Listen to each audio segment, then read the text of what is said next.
नमस्कार बंधु माने आज नुआ ब्लॉग रे आपण माननकु स्वागत। आज आम गाँव सुंदर परिवेश प्रकृतिर सौंदर्य और दैनंदिन जीवन को देखिबा। तेबे चलंतु वीडियो स्टार्ट करिबा। सकाळर सूर्य किरण गाँ को धीरे धीरे आलोकित करुछि। पक्षी मानकर मधुर स्वर और ठंडा पवन मन को बहुत शांति देउछि। देखंतु ए दृश्य सांग माने जीवा टिके एबे घर आड़कू। गाँव रोसई घर स्वाद किछि अलगा होता है। एमितिरे मु पाईगली रोसई घर में गोटे ग्लास क्षीर शांति रे गोटे ग्लास क्षीर पीदेली।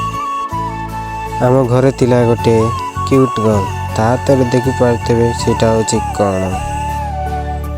एबे मु बाहरी गाँ रास्ता रे बुलिबाकू। यह किछि देखि पारथेबे आम गाँव दृश्य चारि पाखरे सबुज खेत। यह हूँ गाँव सरल जीवन।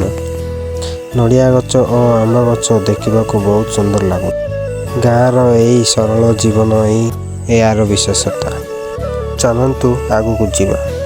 देखंतु बंधु माने चाषी भाई माने निज क्षेत्र में काम करुचंती। सेमानंक परिश्रम द्वारा आम खाद्य पाउछु।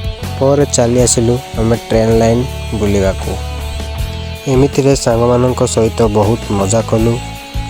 आउ गाँव शीतल पवन को आम उपभोग कलु।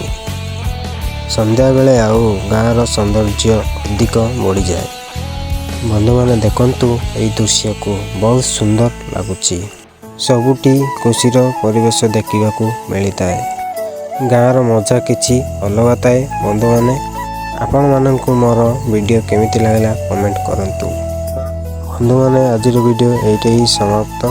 जदि यही वीडियो भल लगी like and share and subscribe कर। धन्यवाद।